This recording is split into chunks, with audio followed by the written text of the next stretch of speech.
Welcome to Our Girl Relationships. We talk about the problems people face in their day to day lives. Let's start with the video. So, my brother and I always had a relationship where I kept trying to prove myself to him. He's 2 years older than me, and while growing up, I looked up to him a lot. It was an ingrained need in me to get him to acknowledge me, and even though now I have started to heal from this toxic mentality of mine, I'm still not fully separated from my subconscious thoughts. So when my brother said to me last time we met that I'm just wasting away doing freelance jobs and that I don't have a career even though I work almost 6 to 8 hours a day, I felt the child in me go into despair, and my need to prove myself to him just surfaced uncontrollably.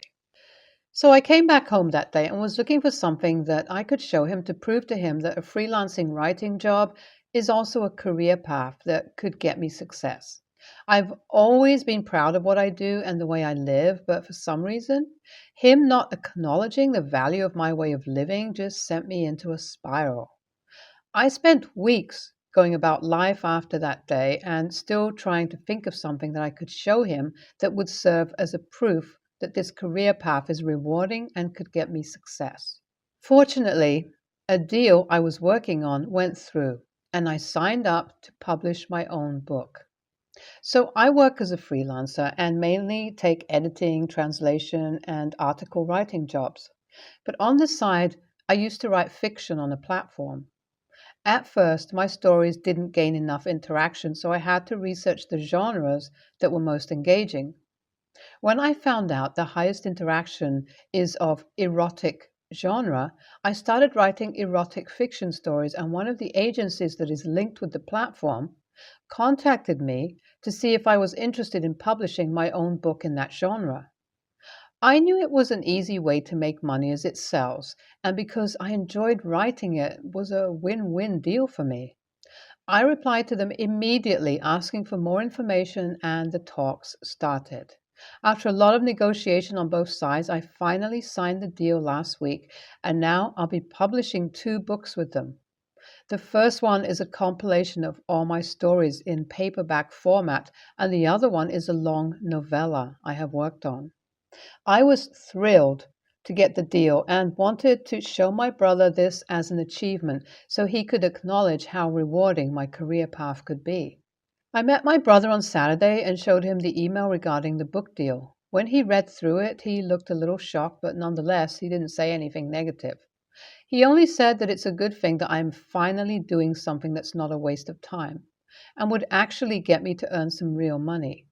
His comment was like a slap to my face. I wanted him to understand that this is just one of the things that's good about the writing industry.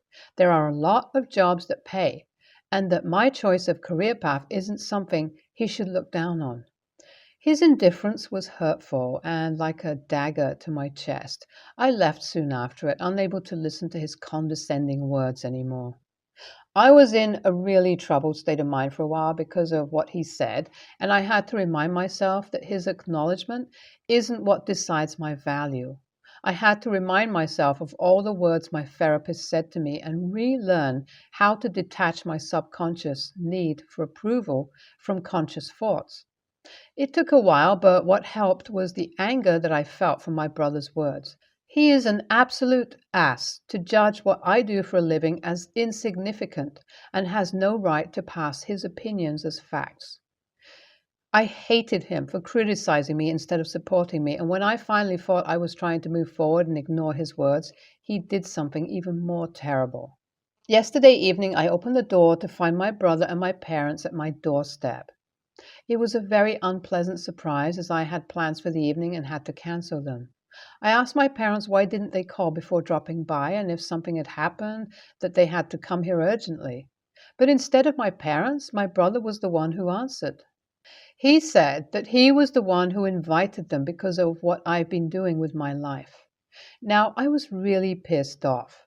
First, he judges me for my work, and now he's asking our parents to interfere and tell me how pathetic my life has been.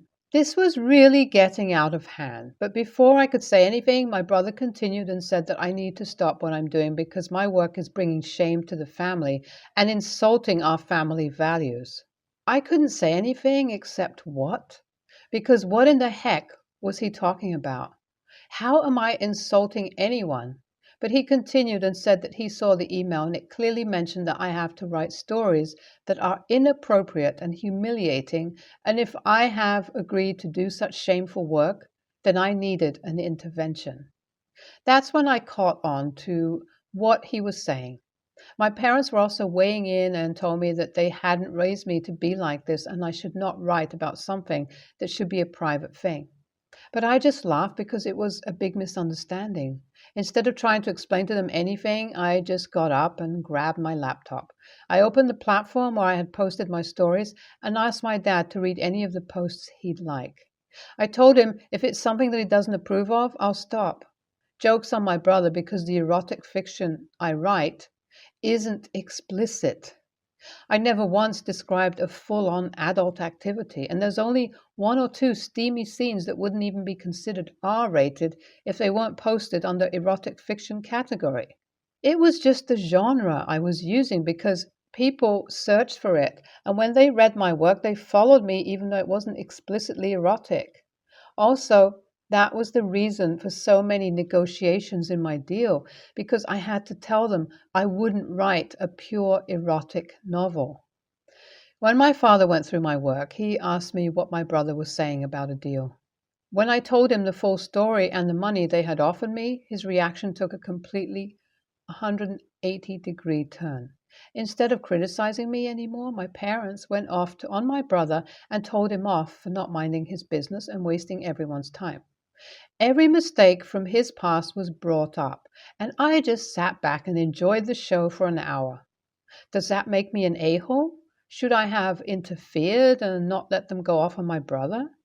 I think it should be fine if he gets the short end of the stick once in a while, right? So it's been a few weeks since my brother tried to get me in trouble, and his plans ended up backfiring on him. That day, my parents told him off for trying to blame me for doing something that is bringing shame to the family when he was the one who is actually earning less than me and is stuck as an assistant manager for years now. I thoroughly enjoyed him finally getting an earful for wasting everyone's time, and after how you all told me I'm not an a-hole for enjoying it, I openly laughed about it. And now, after 2 weeks, when my brother called me again, I thought it was just a chat. Although our conversation did start with small talk, he soon started talking crap about me and my work again. It was like after what happened, he needed to remind me that at the end of the day, he had a full-time job, while mine depended on contracts and it could be taken away at any time. I hated him for it. Every time I try to move on and decide that my worth isn't decided by his opinions, he knocks me down again. His words infuriated me so much that I hung up on him and blocked his number in frustration. It's been a long time since I came here. I hope you all are doing good in your respective lives because mine has been teaching me a lot of lessons lately. So I got diagnosed with OCD recently. I never even thought about my behavior, and now, so late in my 20s, I get diagnosed. It was like a sick joke. So I have been taking medications whenever the symptoms get too worse and have also been seeing a shrink. It's been 3 months since my session started, and holy heck, we unpacked a lot there. I wouldn't bore you with everything we talked about, and also don't want to come off as a crazy person to you all, but what I think I saw coming was finding out that my obsessive need for my brother's approval was a sign of overthinking. So my shrink suggested a lot of ways to me, and now I've been doing a lot better. In the last 6 months since my update, I unblocked my brother and even met him a few times. The surprising part was how I didn't react as much as I would have in the past at his lame quips about me that he thinks are cool, and I just wanted to share the joy of this revelation with you all. Finally, after a year, my book is out. I would name drop in here and self-promote, but unfortunately too much of my personal life is written here, and I don't want any creeps to stalk me, so I'll hold myself back. But I'm really happy about it, and my parents are also proud of me. Maybe it had to do something with the vacation package I bought after getting the first check from my book sales. Either way, I'm just happy that they are so supportive. My brother also came by when I told him the news, and he brought a cake to celebrate the big occasion. I did not expect him to do something like that, but I guess since I've distanced myself from him and have essentially become my own person after a lot of therapy sessions, he must be feeling like I've finally grown up and don't need his approval, and that must be why he was being appreciative for once. And I didn't feel anything from this information. I didn't jump for excitement because of his approval, and neither did I feel any anger towards him. I'm really proud of myself for this. NTA, honey, you're not an a-hole, but your brother certainly is. I mean, I know a lot of people who earn more in a year by freelancing than I make as a teacher. And if that brother of yours is determined to be shallow-minded, then you should stop holding him in such high light. NTA, no way you're an a-hole for being happy that he got what he deserves. Honestly, I hate snitches, and he's an adult, so I hate him even more for being an ass like that. You need to realize that he ain't anything special, and you should distance yourself from such a toxic family. I, 32 female, and my husband, 36, and our children typically spend one vacation every year with my oldest sister Mary, 37. Her husband John, 39, and their children. The kids are very close and spend a lot of time together. My sister and I have two younger sisters, 31, 27, and a younger brother, 25. This year, I extended an invite to sisters 39, 27, and brother. An invite was not extended to Sister Selena, 31, because a few years ago, she and my brother-in-law John had an affair. Mary worked very hard through therapy to stay married with John and to not ostracize Selena. Family members know of the affair, but it's not spoken of openly. Selena and John still see each other at family events, but do not talk, sit by each other. Pretty awkward, but maybe the best possible outcome. My oldest sister and I found a beach house for our next vacation that had extra room, so invited the others to join and pitch in on the cost. Sister, 27, agreed to come, and little brother declined so that it would not be all the siblings minus Selena. Somehow, Selena found out she was the only one to not receive an invite and is very hurt. Our mom says I should have invited her, knowing that she would have said no. She's just had a baby and is a single mom on a very tight budget. Mom also thinks that a vacation with John, Mary, Selena would be fine, that we should all act as if nothing ever happened, even though Mary has expressed multiple times that while she still loves Selena, things can never go back to the way they were. Mary suffered from PTSD as a result of the affair. Because there are so many siblings, vacations are often split with only 2 or 3 of us going together. Nobody has expressed being upset about this in the past. I don't like the idea of inviting her. Even knowing 99% she would say no. What if she said yes and I have to tell her it wasn't a real invite? AITA? NTA, she and John should have foreseen that would happen if they had an affair. John is lucky Mary kept him. I'm sorry Selena feels left out, but she made her bed. It's just a pity you can't leave John out too. NTA, John and Selena are the 8H's that have made every family event from here to eternity super awkward. There will be lasting consequences of their affair for all involved, but here, where John and Mary were part of the original vacation gang, Selena may have felt it more than him. So be it. I'm sure John has his moments of feeling like the pariah too. After all, it can't be comfortable going to Thanksgiving with in-laws who know you screwed over their daughter and also that you screwed their daughter. YTA. I don't know what the solution is, but punishing Selena and giving John a pass is not it. This just feels so gross. You're also sending a message that you will exclude Selena's child from family vacations and will block that child from having a relationship with his cousins. And you're okay sharing a house with John, who also cheated on your sister.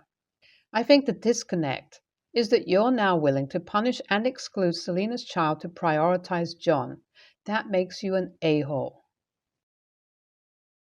I, female 18, have a friend, Tom, 18, who has a girlfriend, Anna, 19. I know Tom since we were both 13. Our friendship isn't and never was sexual, romantic in any way. And yes, I'm sure there is no one-sided crush on his part. For some reason, Tom enjoys listening to my voice. I don't really know why. I hate to listen to my own recordings, but he thinks it's soothing. Ever since I can remember, he has a bad case of insomnia, and when we were younger, he used to call me and I just talked some nonsense until he was asleep. Nowadays, he also does it once in a while, but only when things are really bad for him. It's weird, but I know how deteriorating sleep problems can be, so I don't really mind. Tom's also a big fan of the Harry Potter series, so for his 18th birthday, I made him audiobooks. I recorded everything myself. It took literally dozens of hours of recording and even more when it comes to editing, adding music, and so on. But it was worth it, as 18th birthday is a big deal after all, at least in our country, and I had no money to buy him a really good or big present. He was thrilled, so I thought that it was a good idea after all. However, a few days later, Anna called me, very angry, and accused me that I tried to steal Tom for myself. I definitely don't. I behaved creepy and I severely crossed the line, giving him something so personal. I never wanted to put a damper on their relationship, only wanted to make something special for my friend's important birthday. I tried to explain to her so, but she was only shouting at me and told me I have to take the recordings back and give Tom a normal present. I refused because, in my opinion, the only person who has a saying in this matter is Tom himself. Long story short, it turned into a huge drama because she tried to set some of our mutual friends against me because of that. Most of them agree with me, but some think that what I did really was weird. Not because of the present itself, but because Tom is in a relationship. AITA? We all have a voice we find soothing. For me, I frequently fall asleep to forensic files because of the narrator's voice just does something for me. If your friend Tom, who suffers from insomnia, is helped by your voice and you're willing to record countless hours of audio, it sounds like a win-win. I understand Anna being a little uncomfortable about it. It is an intimate gesture, but I think she has to come to terms with the fact that you two are friends. And if something were to have happened, it would have happened already. If she really has that big of an issue with it, she should have gone to Tom first and they should have talked it out together. Her lashing out at you and asking for you to take the recordings back is a little intense, to say the least. NTA. NTA. You might want to look into work as a voice actor. I'm thinking due to your reasons of friendship, your voice has given him calm moments support. And really, I don't see this as weird. Many librarians do this for their patrons who have sight problems or other mental issues. So it's not the first time I've heard of people doing this for others. I've met people who I find their voice calming or different or sparks creativity. NTA, I think you know what's really up. She's a bit self conscious and has it in her head that she is competing with Tom's friendships. That is not healthy for anyone. She and Tom should talk. And someone being in a relationship should never mean that their friends are demoted. It's weird that your mutual friends think something that would be okay if Tom wasn't in a relationship versus was in a relationship. A friendship yesterday is a friendship today. TBH, giving an audiobook of your voice to someone because it's your voice is a funky thing. But it's a fun, funky thing that friendships are all about.